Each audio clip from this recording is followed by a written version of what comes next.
السلام عليكم، ازيكم يا جماعة؟ عاملين ايه؟ يا رب تكونوا بخير وكل سنة وانتم طيبين.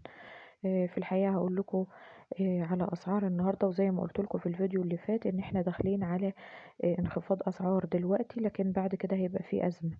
يعني دلوقتي في فراخ في السوق كبيرة وامهات تسمين وبياض، وبعد 30 يوم كده مش هنلاقي، يعني هيبقى الفراخ اللي موجودة في السوق قليلة خالص، لان المزارع دلوقتي ما بتدخلش يعني كتاكيت خالص، لأن العلف غالي جدا.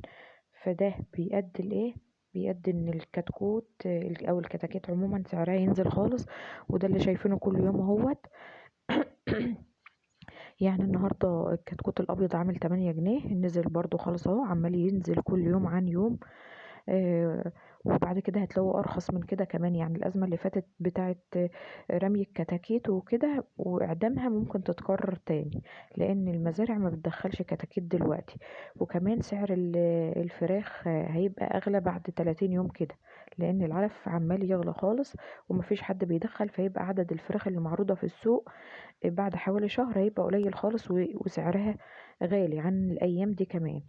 آه، فنصيحة كده لكم يا جماعة، اللي يعرف يربي أي أنواع ما بتاكلش يعني علف صافي، اليومين دول يربيها، لأن بعد كده هيبقى في أزمة.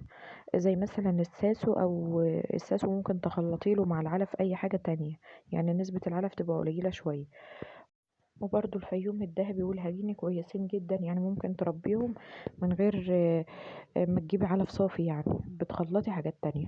هقول الأسعار برضو عشان ما اطولش عليكم. الكتكوت الأبيض عامل 8 جنيه النهاردة، والكتكوت الساسو وفي بعض المناطق أقل كمان من كده، والكتكوت الهجيني برضو 8. الكتكوت البلدي عامل 4 جنيه.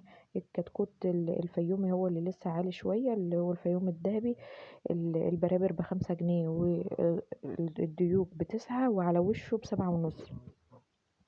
على وشه يعني برابر في ديوك يا جماعة. البط برضو ما شاء الله رخص. الباكيني عامل الباكين العادي 10، الباكين البيور 15، المولر او البغال المحلي عامل 22 برضو رخص. المسكوفي عامل 32، من 30 ل32 برضو رخص عن قبل كده. السمان عامل 7 جنيه ونص. وربنا يكفينا شر الأزمات كلها يا جماعة، والسلام عليكم ورحمة الله وبركاته.